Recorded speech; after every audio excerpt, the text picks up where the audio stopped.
തിരുവനന്തപുരം കാട്ടാക്കടയ്ക്ക് സമീപം നക്രാഞ്ചിറയിൽ shadow police ചമഞ്ഞ് യുവാക്കൾക്ക് മർദ്ദനം.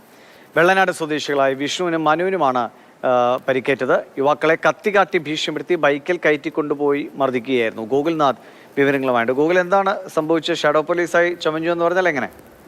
ഡിവിഷ കഴിഞ്ഞ 2 ദിവസം മുൻപാണ് ഈ സംഭവത്തിന് ആസ്പദമായ കാര്യങ്ങൾ നടക്കുന്നത്. അതായത് റോഡിലൂടെ പോയിക്കൊണ്ടിരുന്ന നക്രാഞ്ചിറ റോഡിലൂടെ പോയിക്കൊണ്ടിരിക്കുന്ന 2 യുവാക്കളെ ഷാഡോ പോലീസ് ആണെന്ന് പറഞ്ഞ ഒരു സംഘം ആളുകൾ, 2 പേരടങ്ങുന്ന സംഘമായിരുന്നു. അവർ തടഞ്ഞു നിർത്തി ഇവരോട് ഷാഡോ പോലീസാണ്, സഹകരിക്കണം അടക്കമുള്ള കാര്യങ്ങൾ പറഞ്ഞു. എന്നാൽ ഈ യുവാക്കൾ അവരുടെ ID കാർഡ് അടക്കമുള്ളവ ആവശ്യപ്പെട്ടു. എന്നാൽ ഇവർ നൽകാൻ തയ്യാറായില്ല. കത്തി കാട്ടി ഭീഷണിപ്പെടുത്തി ആളൊഴിഞ്ഞ പറമ്പിലേക്ക് കൊണ്ടുപോയ ശേഷം യുവാക്കളെ അതിക്രൂരമായി മർദ്ദിക്കുകയായിരുന്നു. 2 പേർക്കും കൈക്ക് അടക്കം പൊട്ടലുണ്ട്.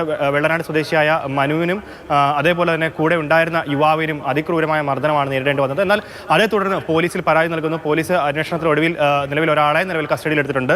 അത് വെള്ളനാട് സ്വദേശിയായിട്ടുള്ള ഒരു യുവാവിനെയാണ് കസ്റ്റഡിയിൽ എടുത്തത്. RB ഗാർഡൻസിൽ രാജേഷിനെയാണ് കസ്റ്റഡിയിൽ എടുത്തിട്ട് തുടങ്ങിയ കാര്യങ്ങളാണ് അറിയാൻ കഴിയുന്നത്. എന്തായാലും ഈ പ്രദേശം ആസകലം ഇപ്പോൾ തിരുവനന്തപുരം നഗരത്തിൽ നിന്ന് നിരന്തരമായിട്ട് ഇത്തരത്തിൽ ഗുണ്ടാ അതിക്രമങ്ങൾ അടക്കം റിപ്പോർട്ട് ചെയ്യപ്പെടുകയാണ്. എന്തായാലും കാപ്പ ചുമത്തി അറസ്റ്റ് ചെയ്തിട്ടുള്ള ആളുകളൊക്കെ തന്നെ വീണ്ടും രണ്ടാമതും ഈ ഒരു സമയത്തുകൂടെ വീണ്ടും പോലീസ് കസ്റ്റഡിയിൽ എടുത്തിരിക്കുകയാണ് ഈ വിഷയങ്ങളുമായി ബന്ധപ്പെട്ട്. എന്തായാലും തിരുവനന്തപുരം നഗരത്തിൽ ഏറെക്കുറെ ലഹരി മാഫിയകളൊക്കെ ശക്തമാകുന്ന ഒരു സാഹചര്യം കൂടി നിലവിലുണ്ട് ഡിവിഷൻ.